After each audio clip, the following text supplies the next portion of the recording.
Hello, hello, hello. Welcome to another episode of the GSMC Wrestling Laureate podcast, brought to you by the GSMC Sports Network. I'm your favorite wrestling fan here, Eric Rodriguez, every Monday through Friday, 8 p.m. Pacific Time, 11 p.m. Eastern Time, here to talk about the greatest thing in the world, professional wrestling. Hope you guys had an amazing weekend. I know I missed y'all.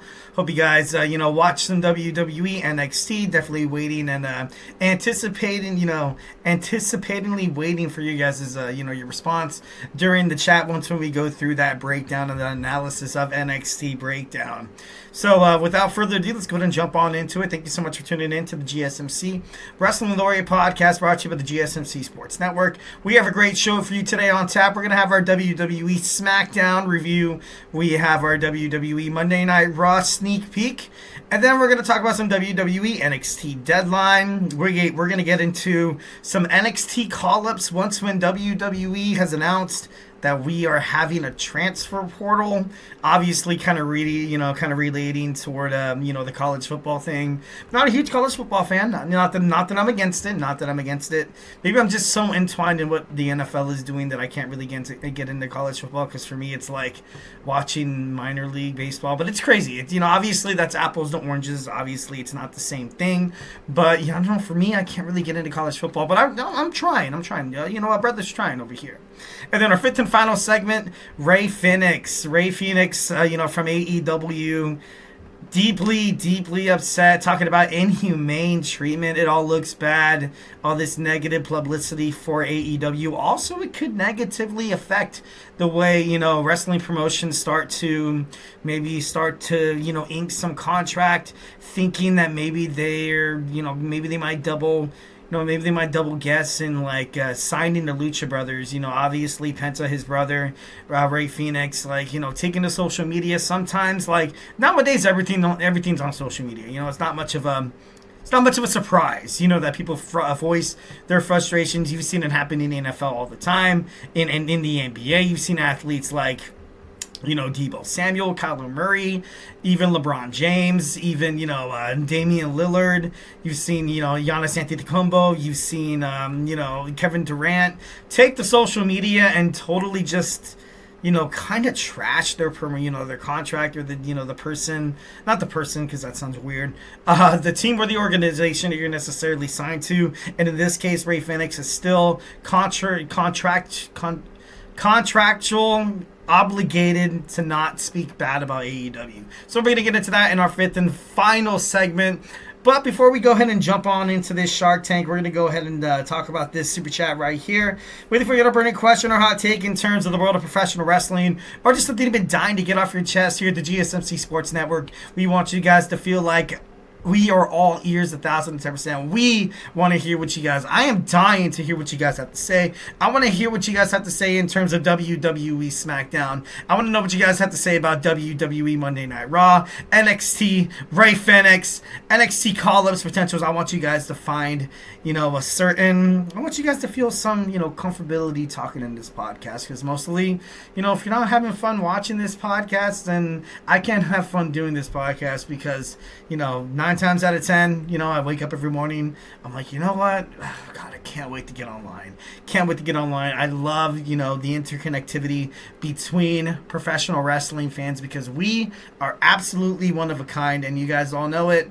Every single time you meet another wrestling fan, it's crazy. There's an immediate bond that you have when you meet another professional wrestling fan. The story that I keep, that I kind of reiterate and talk about on this podcast is one time I went to, and I'll keep this brief.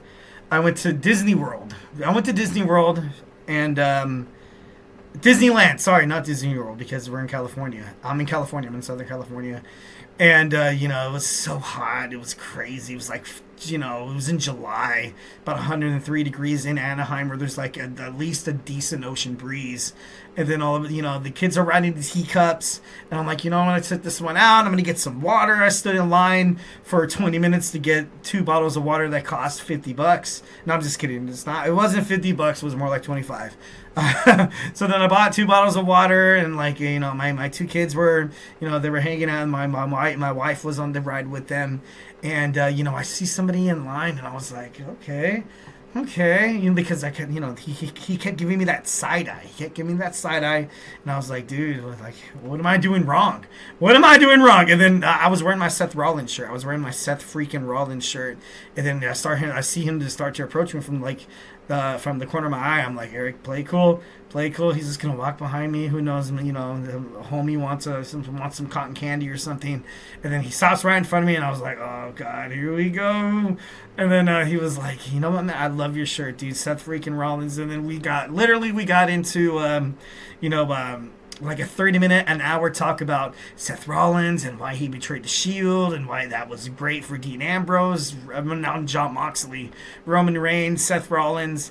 And we just got it. Oh, it was so awesome. It was so awesome. And especially with the Disneyland rides where every wait time is like 30 minutes. Even for the gosh darn teacups, it's crazy. So, something about, wrestling fans coming together, and that's something that I want this podcast to kind of seem like. And if you want to make sure that your comment, question, or concern gets noticed, why not hit that $sign right next to that chat box? Anything you guys put inside that little box right there is going to be guaranteed to be featured on the show, talked about, maybe even debated about if it's that juicy in terms of the professional wrestling. Your super chats obviously helps us keep the lights on all these amazing podcasts with these passionate podcasters who have one goal in mind, to make sure that you guys consume all the sports content that you guys love so gosh darn much. We just want to make you guys happy. We're super grateful for each and every one of you guys who joins us here daily on the GSMC Sports Network. So, we can't do it without you, so go ahead and hit up that super chat, hit up those super stickers, because you guys are super awesome, and together we'll make sure this podcast is bigger, better, and stronger than ever.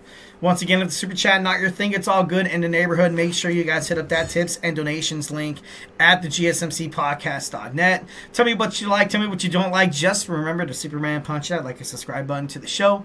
Follow the show, follow the network here at the GSMC Sports Network. We do love a lot of peace, love, and positivity 1,010% of the time. But of course, in terms of talking sports, it's inevitable. It absolutely is inevitable. We can't agree all the time. There's going to be some criticisms, and it's all good. It's all water under the bridge already. It's all good in the neighborhood. Don't worry about it. Just send all your thoughts, your opinions, hot takes inside that chat box. Give me a shout out of where you're listening from, or just give me your top 5 wrestlers that, with the men and the women's division. Let's have some fun with it. All right, so we're going to talk about our first segment. We got some WWE Smackdown review. So obviously this was a fallout episode of Smackdown from WWE Survivor Series. We found out that, and I had no idea that he was injured. Tonga Loa has a torn bicep.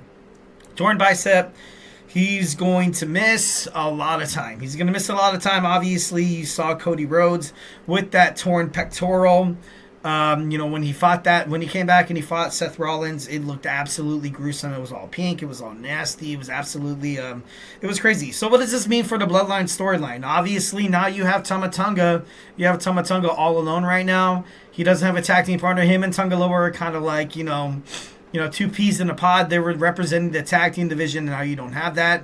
Does Tonga and Jacob Fatu, we've seen them become tag team champions once before, because Tonga Loa was injured, and now he's injured again, obviously, after a hellacious WWE Survivor Series War Games against the original Bloodline with the aid of CM Punk. It's, does this necessarily mean that we're going to see anybody sign, faster? Like, when I say anybody, I mean like Lance and obviously with Zila Fatu. Obviously, maybe, Hikuleo, he is on the WWE NXT roster. Maybe we find, Solo Sikoa maybe outnumbered. But then again, Jimmy Uso's also taken out. Also, Bronson Reed out with foot. He broke his foot. It was it was crazy. If you go back and look at the, the replay, if you go back and look at that jump, literally whenever you see somebody jump from the top of the cage, landing onto an opponent, you've seen this with, Edge, Adam Copeland in Steel Cage with, Malachi Black, for AEW. Then he landed on, he tore his, it was terrible. He broke his leg, and it was just absolutely awful. So now we have, Tonga Loa added to the list of injured superstars after the War Games match. Cody Rhodes, he came out, he before we started getting into the teeth of what's going to happen at WWE Saturday Night's main event, you saw a pissed off Chad Gable coming out with American Made. That's when they mentioned this whole transfer portal. Obviously, like I said, kind of accommodating to college football and stuff like that, which is cool and all. But anyways, Raw, NXT, SmackDown are all coming together to swap superstars. And, it's going to be some big changes. There's some superstars on Netflix that on NXT that I'm like, man, they would benefit on Netflix. There's some stars on Raw that I'm like, damn, they'd benefit on SmackDown. There's some superstars on SmackDown and Raw that would benefit at NXT. So this is perfect. This is absolutely perfect. It's something that WWE needed to do. Maybe, I thought they were going to go out and go ahead and do like an all-out new draft, which is still, possible, which is still pretty much possible. But right now you have Netflix, you have SmackDown, and then you have NXT. Kind of, what can we do to draw more viewers? Because Raw and SmackDown are both moving 2-3 hours. So some of those Netflix stars that aren't getting a lot of love or television time on the CW can come over to the USA Network, can come over to Netflix and be a part. There's an extra hour. How are you going to fill in an extra hour? Obviously, there's advertisers and stuff like that. But, most of the time when Monday Night Raw was on the USA Network, and I don't think we're going to get, out of the ordinary, like, commercials. I don't think we're going to get any of that on Netflix. I think it's going to be relatively the same. So we're going to get a lot of time where you can showcase all this talent. Because right now, if you're looking at it, Monday Night Raw, ever since they moved to 2 hours, although it hasn't really seemed like a lot of talent hasn't really suffered, I see a lot of storylines that could potentially can potentially break through. There was the New Day breakup with Xavier Woods, Kofi Kingston and Big E. They were talking about this New Day celebration they were talking about it for a good solid month before it actually happened. So obviously that's a conclusion. That's something that comes out of WWE being like, okay, we're going to scale it back down to 2 hours. So we're going to get a lot of that. Obviously, you've seen the Wyatt Six.